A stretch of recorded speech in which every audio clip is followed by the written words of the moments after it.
Hello नमस्कार साथियों, GCP science classes में आपका हार्दिक अभिनंदन है। जैसा कि बेटा बहुत समय बाद हम YouTube पर क्लासें लेकर आए हुए हैं और क्लासें न लाने का कारण भी बेटा बहुत सारी हमारे पास समस्याएं थी, जिसके कारण हम क्लासों को नहीं लेकर आ पाए। लेकिन अब चिंता मत करिए, आपकी हर रोज क्लासें आएंगी। सोमवार से और शनिवार तक क्लासें आपकी बेटा चैप्टर वाइज चैप्टर बिल्कुल क्रम से आएंगी। क्या बताया हमने?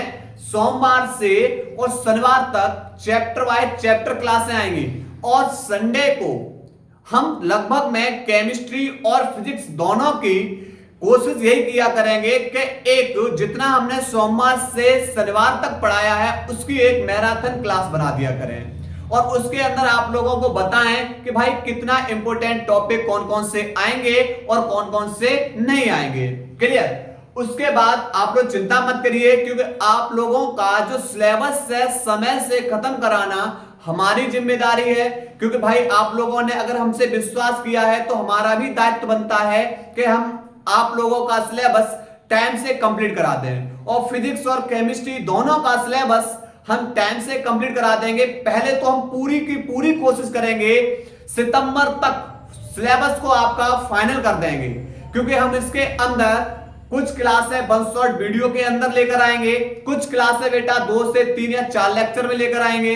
क्लियर? और कोशिश यही करेंगे कि हम बेटा क्लास को वन शॉट के अंदर लेकर आए ताकि आप लोगों की क्लासें बहुत तेजी से हम कंप्लीट करा सकें। क्योंकि अब बेटा हमारे पास समय नहीं है कि हम बेटा ज्यादा से ज्यादा समय सिलेबस में खींचें। क्लियर? और उसके बाद फिर हम लोग पढ़ेंगे अनसॉल्व पेपर और हमने बताया है कि हम लोग 2024 के अनसॉल्व पेपर लगा चुके थे, यूट्यूब पे पढ़े हुए हैं और अब हम पढ़ेंगे किसको? 2025 के अनसॉल्व पेपर और 2023 के अनसॉल्व पेपर भी कराएंगे। चिंता ना करिए, बस आप लोग अब मैदान में डटे रहिए। क्लियर? और जैसा कि बेटा हमने लास्ट लेक्चर में जहां क्लास को हमने अंत किया था उसी से आगे क्लास हम पढ़ने वाले हैं। क्लियर? लास्ट लेक्चर के अंदर हमने पढ़ा था मोललता और मोल अंश के अंदर संबंध, इनके बीच में क्या संबंध था, और उसी क्लास को अब हम आगे लेकर आए हुए हैं। पिछले वाले जितने भी लेक्चर हैं उन लेक्चर को बेटा आप लोग कंप्लीट कर लेना। क्लियर? तो अब हम चल रहे हैं आज की हेडिंग, आज के लेक्चर की हेडिंग पढ़ने वाले हैं जिसका नाम है वाष्प दाब। किसको पढ़ने वाले हैं? वाष्प दाब। चलो आओ पहले वाष्प दाब के बारे में समझते हैं। क्लियर? वैसे तो यहां पर वाष्प दाब यानी वाष्प के द्वारा द्रव पर लगाया गया दाब, यही क्या कहलाएगा? वाष्प दाब। अब इसको हम बेटा डिटेल में पढ़ते हैं। देखो सबसे पहले हम क्या करेंगे, एक बंद पात्र ले रहे हैं। क्या लेंगे? एक बंद पात्र लेंगे। क्लियर? यह हमारा कैसा पात्र है? ये जो हमने लिया है ये हमारा है बंद पात्र। ठीक है? इसके अंदर हमने क्या किया बेटा? द्रव भर दिया। इसके अंदर हमने क्या कर दिया? द्रव भर दिया। बस करना क्या है, हमें तापमान को निश्चित रखना है, तापमान को घटाना बढ़ाना नहीं है। ठीक है? यानी इसके लगभग में आधे से ज्यादा भाग में हमने किसको भर दिया? ये हमने भर दिया द्रव को। ठीक है? और इसका आंशिक भाग हमने खाली छोड़ दिया। अब हम इसे क्या करेंगे? निश्चित ताप पर गर्म करेंगे। तो आप बोलोगे कि सर जब आप निश्चित ताप पर इसको गर्म करोगे द्रव को, तो द्रव के जो अधिक गतिज ऊर्जा वाले अणु हैं, इस द्रव के अंदर जो अधिक गतिज ऊर्जा वाले अणु हैं वह अणु इस द्रव की सतह को छोड़कर कहां पर आ जाएंगे? द्रव की सतह के ऊपर एकत्रित हो जाते हैं। और जब ये द्रव के अणु द्रव की सतह को छोड़कर द्रव के ऊपर एकत्रित हो जाते हैं, अर्थात ये बेटा किसके रूप में परिवर्तित होना शुरू हो जाते हैं? ये बेटा वाष्प के रूप में बनना शुरू हो जाते हैं। जब हमारा द्रव वाष्प में बदलेगा, जब हमारा द्रव किस में बदलेगा? वाष्प में बदलेगा, तो यह प्रक्रिया क्या कहलाएगी? यह प्रक्रिया बेटा कहलाती है वाष्पन। क्या कहलाती है? वाष्पन। क्लियर? साथ ही जो वाष्प के अणु हैं ऊपर जाएंगे और ऊपर बेटा सतह से टकराएंगे।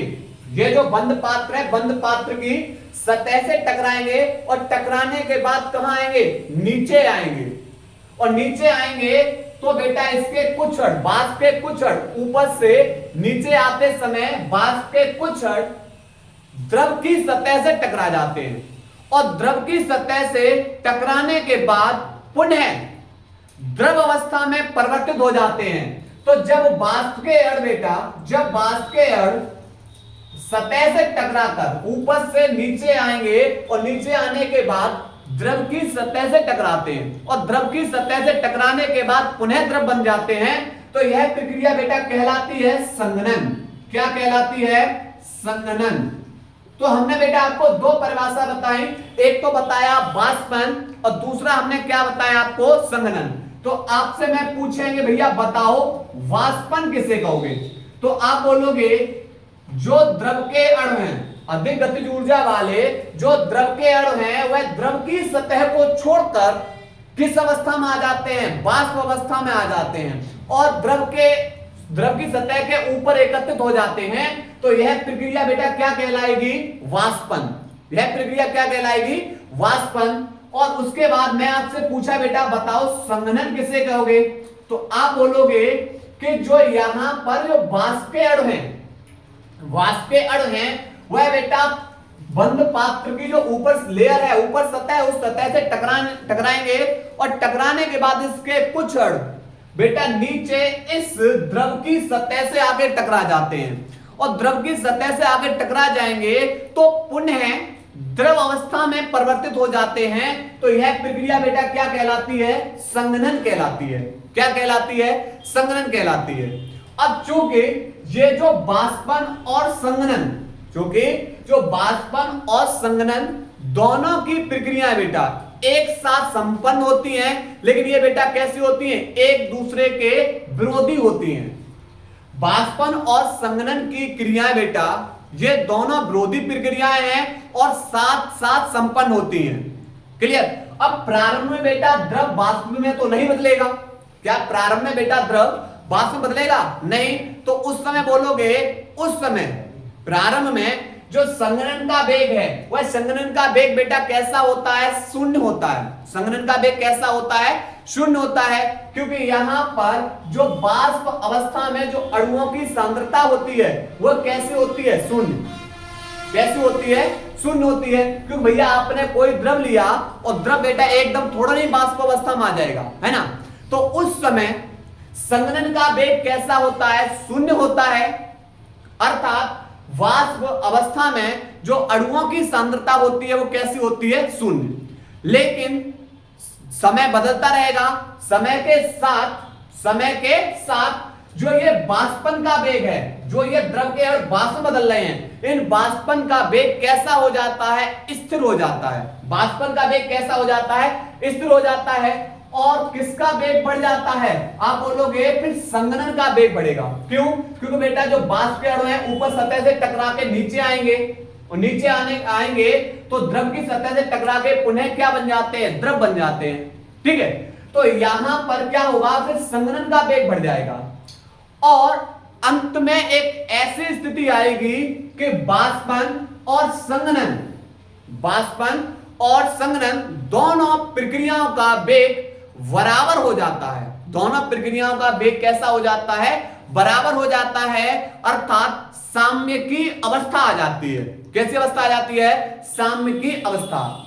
और साम्य की अवस्था में ही जो वाष्प है, वाष्प के द्वारा द्रव पर लगाया गया दाब, वाष्प अणुओं द्वारा द्रव के ऊपर लगाया गया दाब क्या कहलाता है? वाष्प दाब कहलाता है।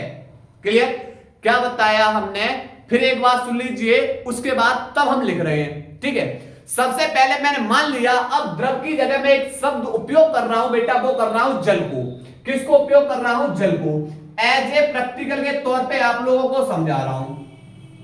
आप लोग एक बंद पात्र लीजिए, ठीक है, और उस पात्र के अंदर उसके बेटा आधे से ज्यादा भाग के अंदर, आपकी इच्छा बेटा आधे से ज्यादा भाग के अंदर या कम जो भी लेना चाहो, उसके अंदर आप जल को भर दीजिए। ठीक, निश्चित ताप पर, तापमान घटाना बढ़ाना नहीं है, निश्चित ताप पर आप जल को गर्म करोगे। तो आप बोलोगे कि सर जैसे ही हम जल को गर्म कर रहे हैं तो जल के अणु, जो अधिक गतिज ऊर्जा वाले जो जल के अणु हैं, वह जल के अणु जल की सतह को छोड़कर जल की सतह के ऊपर वाष्प के रूप में एकत्रित होना शुरू हो जाएंगे। कैसे होना शुरू हो जाएंगे? जल के अणु जल की सतह को छोड़कर वाष्प के रूप में जल की सतह के ऊपर एकत्रित हो जाते हैं। क्लियर? तो यह प्रक्रिया जब जल हमारा वाष्प में बदल रहा है तो उस समय यह प्रक्रिया, इसे क्या बोलोगे? तो आप इसे बोलोगे वाष्पन। क्या बोलोगे? वाष्पन। लेकिन आप बोलोगे कि सर जो मतलब जो द्रव है, जो जल है, जल के अणुओं की गतिज ऊर्जा अधिक है और यहां पर जब वाष्प में बदलेंगे तो वह जाएंगे ऊपर, जो सतह होगी उस सतह से टकराकर पुनः बेटा कैसे आएंगे? नीचे की ओर आएंगे। और इसके कुछ वाष्प के कुछ ऊपर से नीचे आते समय द्रव से टकराकर पुनः द्रव अवस्था में परिवर्तित हो जाते हैं। तो यह प्रक्रिया क्या कहलाएगी? यह प्रक्रिया संघनन कहलाती है। क्लियर? अब चूंकि बेटा वाष्पन और संघनन ये दोनों प्रक्रियाएं विरोधी प्रक्रियाएं हैं और एक साथ संपन्न होती हैं। कैसी होती हैं? एक साथ संपन्न होती हैं। प्रारंभ में बेटा क्या होता है कि प्रारंभ में द्रव एकदम तो जो आपने जल लिया वो एकदम तो वाष्प में नहीं बदलेगा। उस समय जब वाष्प में नहीं बदलेगा तो उस समय बेटा जो संघनन का वेग होगा वह संघनन का वेग कैसा होगा? शून्य। क्यों? क्योंकि बेटा वाष्प अणुओं की जो सांद्रता होगी वो कैसी होगी? शून्य होगी, इसलिए वेग ही नहीं है उसका। लेकिन बेटा धीरे धीरे समय के साथ वाष्पन का वेग कैसा हो जाएगा? स्थिर होता जाता है। वाष्पन का वेग कैसा होता जाएगा? स्थिर होता जाएगा और संघनन का वेग बढ़ता जाएगा। क्लियर? संघनन का वेग बढ़ता जाएगा और अंत में एक ऐसी अवस्था आ जाएगी कि वाष्पन और संघनन दोनों का वेग बराबर हो जाता है। और जब दोनों का वेग बराबर हो जाता है अर्थात इनके मध्य हम बोल सकते हैं भाई कि साम्य की अवस्था आ जाती है। और साम्य की अवस्था में वाष्प अणुओं द्वारा द्रव के ऊपर लगाया गया दाब क्या कहलाता है? वाष्प दाब कहलाता है। क्लियर? तो उम्मीद है कि अब आप लोगों को बेटा समझ में आ चुकी होगी। अब हम लिख रहे हैं तो लिखेंगे बेटा स्थिर ताप पर किसी द्रव को बंद पात्र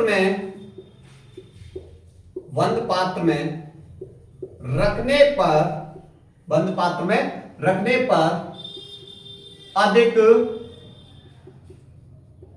गतिज ऊर्जा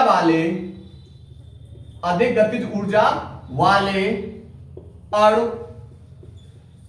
अणु द्रव की सतह को छोड़कर द्रव की सतह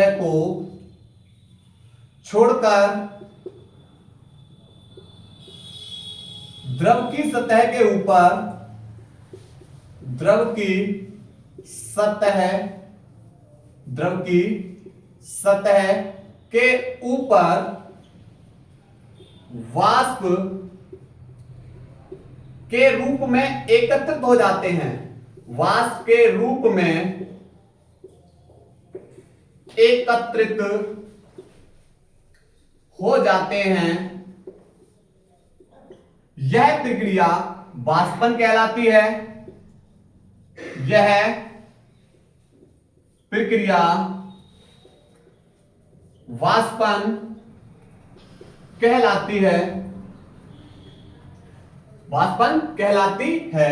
साथ ही वाष्प के अणु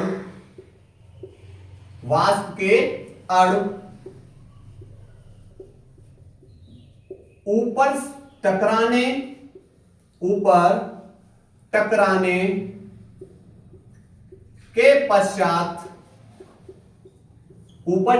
के पश्चात नीचे की ओर आने लगते आने लगते हैं तथा कुछ अणु द्रव की सतह से टकराकर पुनः द्रव अवस्था में परिवर्तित हो जाते हैं। यह प्रक्रिया संघनन कहलाती है। यह प्रक्रिया संघनन कहलाती है। क्लियर?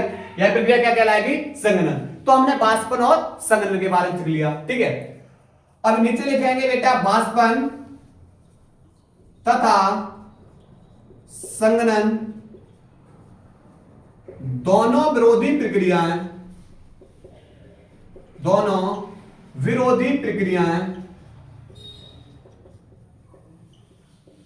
साथ साथ संपन्न होती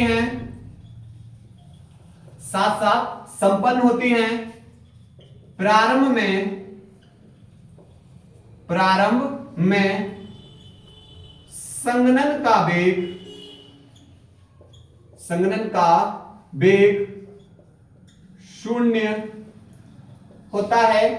संघनन का वेग कैसा होता है? शून्य होता है, क्योंकि वाष्प अणुओं की सांद्रता शून्य होती है। समय के साथ वाष्पन का वेग स्थिर हो जाता है तथा संघनन का वेग बढ़ता जाता है और अंत में एक ऐसी अवस्था आ जाती है जिससे वाष्पन और संघनन दोनों का वेग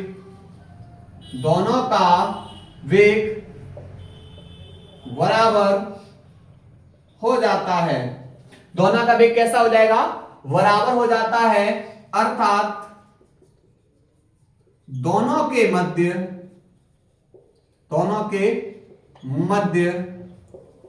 साम्य की अवस्था आ जाती है।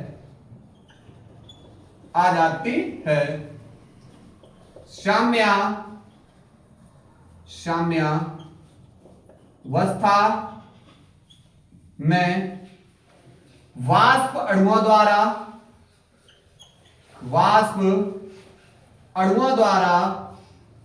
द्रव पर लगाया गया दाब क्या कहलाता है बेटा? वाष्प दाब कहलाता है। क्लियर? तो बेटा ये हमने किसको पढ़ा? ये हमने वाष्प दाब के बारे में समझ लिया। यानी अब सीधा एक जवाब, जब भी आपसे कोई बेटा पूछे कि भैया बताओ वाष्प दाब की परिभाषा, तो आप तो पहले उससे बेटा इस तरीके से समझाओ और उसके बाद लास्ट में बोलो कि भैया साम्यावस्था, वाष्पन और संघनन दोनों की बेटा प्रक्रिया जब बराबर हो जाती हैं, दोनों का वेग बराबर हो जाता है, तो साम्यावस्था आ जाती है। तो साम्यावस्था में जो वाष्प अणुओं द्वारा उसकी द्रव के ऊपर लगाया गया दाब क्या कहलाएगा? वाष्प दाब। क्लियर? नोट करिए। इसके बाद हम बेटा पढ़ने वाले हैं वाष्प दाब को प्रभावित करने वाले कारक। नोट करो बेटा, यहां से नोट करिए। इसके बाद बेटा अब हम पढ़ने वाले हैं वाष्प दाब को प्रभावित करने वाले कारक, कि भाई कौन कौन से कारक हैं जो वाष्प दाब को प्रभावित करते हैं। नंबर एक, पहला कारक है हमारा द्रव की प्रकृति। पहला कारक है नंबर एक, हमने क्या बताया भाई, कौन सा, द्रव की प्रकृति, कि आपने भैया जो द्रव लिया है वो कैसा लिया है।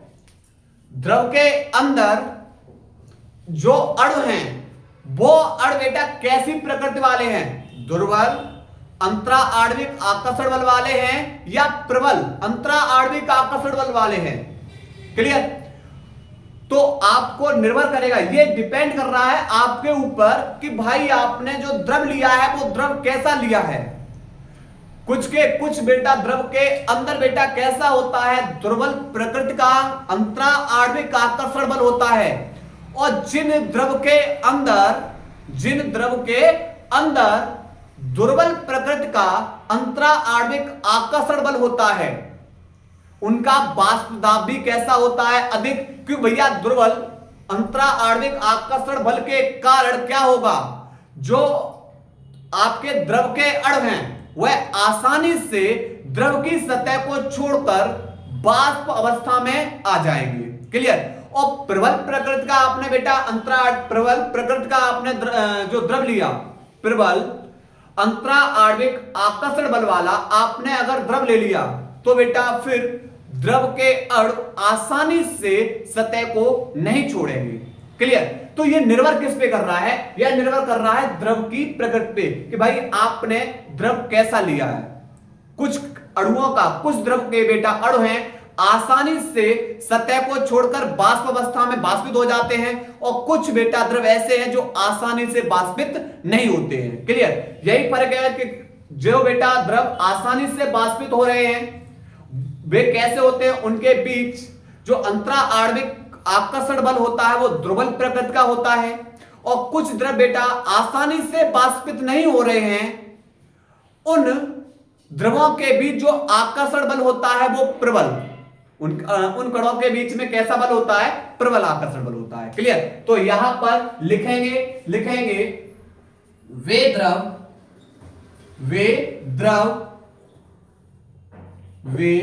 द्रव जिनमें अंतरा आणविक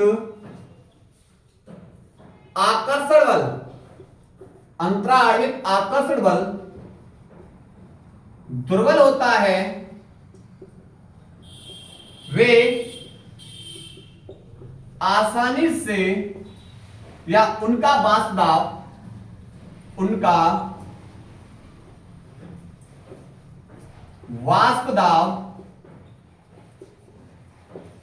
अधिक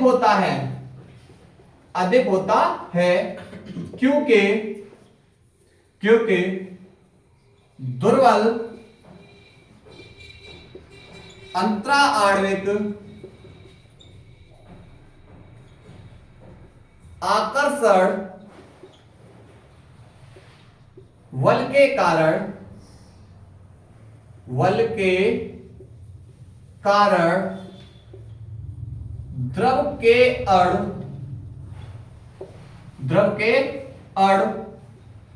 द्रव की सतह को छोड़कर आसानी से वाष्प अवस्था में आ जाते हैं, आसानी से वाष्प अवस्था में आ जाते हैं।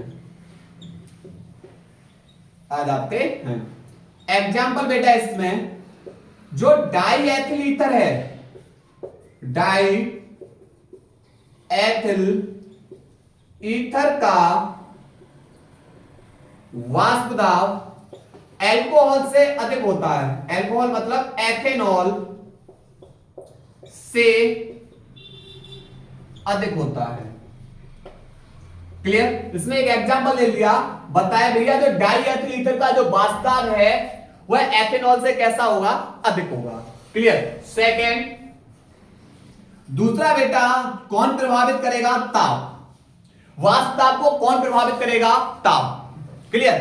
अर्थात तापमान में वृद्धि करने पर, तापमान में वृद्धि करने पर क्या होगा, वाष्पदाब बढ़ेगा। तापमान में वृद्धि करने पर क्या होगा, वाष्पदाब बढ़ेगा। क्यों, क्योंकि द्रव के अणुओं की गतिज ऊर्जा बढ़ जाएगी। तापमान में वृद्धि करने पर द्रव के अणुओं की गतिज ऊर्जा बढ़ जाती है, और गतिज ऊर्जा बढ़ेगी तो बेटा यहां पर क्या होगा कि द्रव के अणु आसानी से द्रव को छोड़कर किस में आ जाएंगे, द्रव की सतह के ऊपर आसानी से आ जाते हैं। अर्थात हम सीधे बोल सकते हैं कि तापमान में वृद्धि करने पर वाष्प दाब भी बढ़ता है। तापमान में वृद्धि करने पर क्या होगा, वाष्प दाब भी बढ़ता है। जैसे आप बेटा एक पात्र ले लो और उस पात्र के अंदर आप जल को डाल दीजिए। किसको डाल दीजिए, जल को। और जल को डालने पर आप उसको क्या करिए, गर्म करिए और तापमान में वृद्धि करिए। तो आप बोलोगे कि जैसे ही हम बेटा जल को गर्म करेंगे, तापमान में वृद्धि करेंगे, तो जल के अणु जल की सतह को छोड़कर आसानी से किस अवस्था में आ जाएंगे, वाष्प अवस्था में आ जाते हैं। क्लियर। तो हम दूसरा पॉइंट बेटा लिखेंगे यहां पर, तापमान में वृद्धि करने पर द्रव के अणुओं की गतिज ऊर्जा बढ़ जाती है और आसानी से द्रव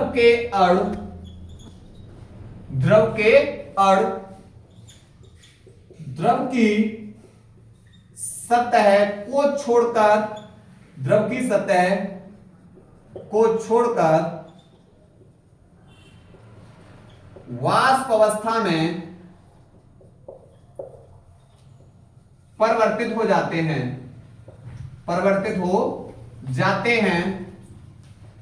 अर्थात हम बोल सकते हैं, अर्थात ताप में वृद्धि करने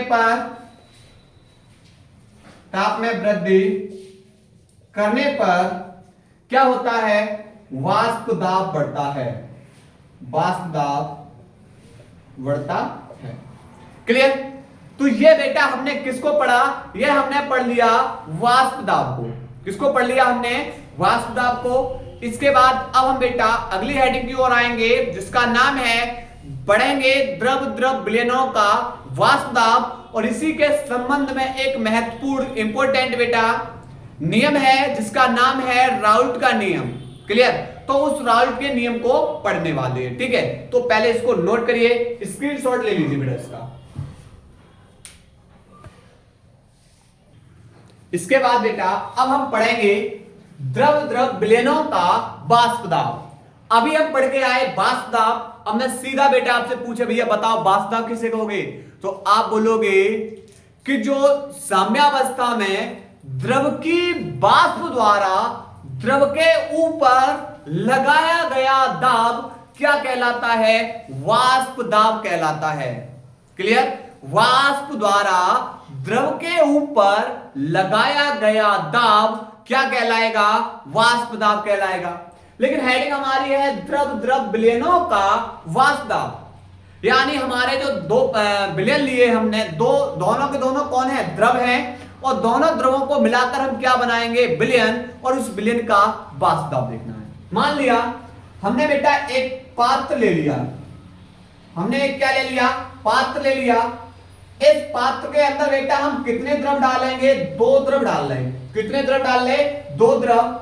मान लिया पहले द्रव को हमने मान लिया घटक ए, और दूसरा द्रव लिया उसे हमने क्या मान लिया, घटक बी।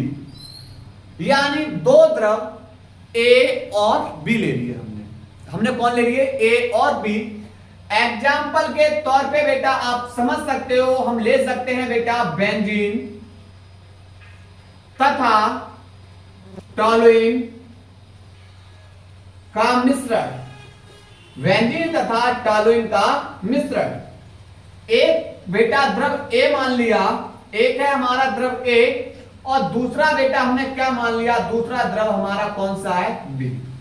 यानी दो द्रव हमने आपके सामने ले लिए, एक तो बेंजीन और दूसरा हमने क्या ले लिया, टॉलुइन। क्या ले लिया हमने, टॉलुइन। अब बेटा यहां पर अब चूंकि आपको बोलेंगे बेटा द्रव इस बेंजीन को जब आप बेटा क्या करोगे, बंद पात्र के अंदर गर्म करोगे, तो आप बोलोगे कि सर जब हम बेंजीन को गर्म करेंगे तो बेंजीन के अणु किसमें आ जाएंगे, वाष्प अवस्था में परिवर्तित हो जाएंगे, और साम्यावस्था पर जो बेंजीन की वाष्प है, बेंजीन के ऊपर जो दाब लगाएगी वही तो क्या बन जाती है, वाष्प दाब बन जाएगी।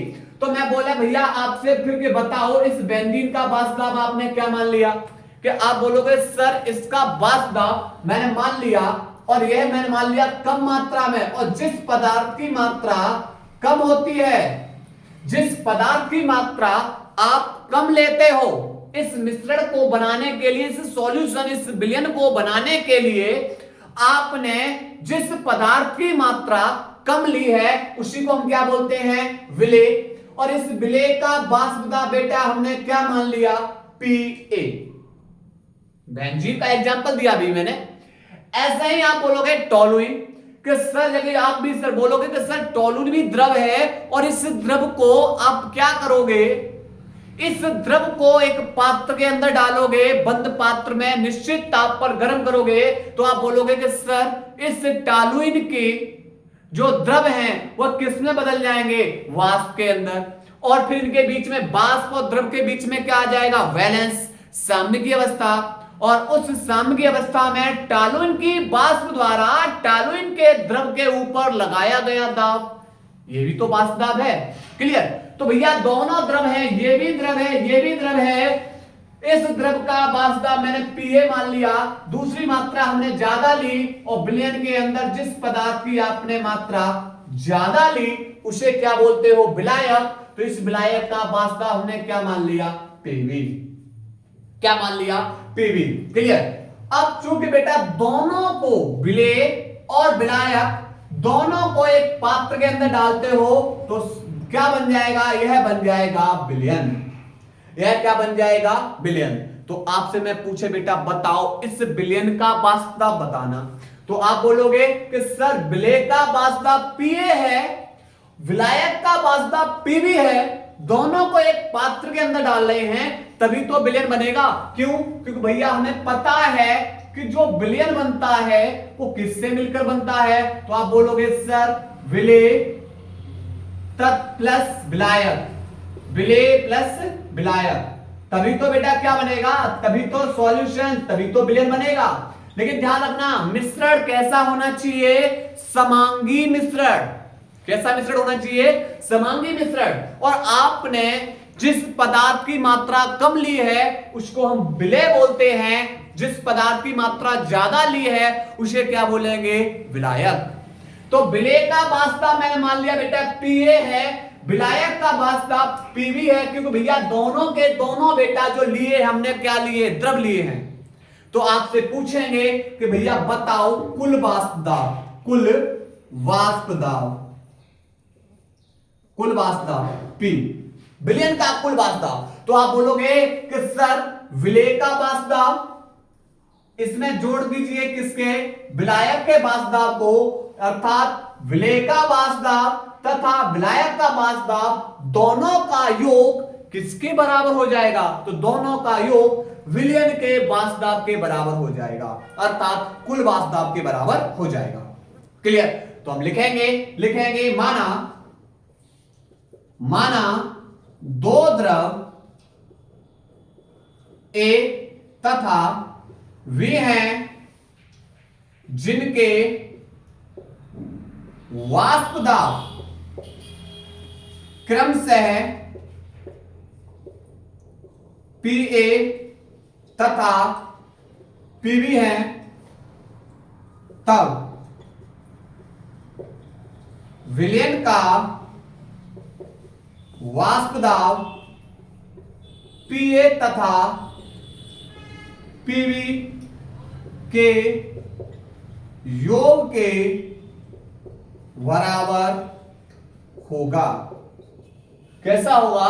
पीए तथा पीवी के योग के बराबर होगा। क्लियर? और इसी के आधार पे बेटा आगे चल के एक नियम मिलेगा, और कौन सा नियम? राउल्ट का नियम। क्लियर? जो किस पर आधारित है? द्रव द्रव विलयनों के वाष्प दाब पर आधारित है। क्लियर? तो तन विलयनों के लिए राउल्ट ने एक नियम प्रतिपादित किया, जिसे हम क्या बोलते हैं? राउल्ट का नियम। क्या बोलते हैं? राउल्ट का नियम। तो मैं यहां पर लिख दे रहा हूं, तन विलयनों के लिए, तन विलयनों के लिए राउल्ट ने एक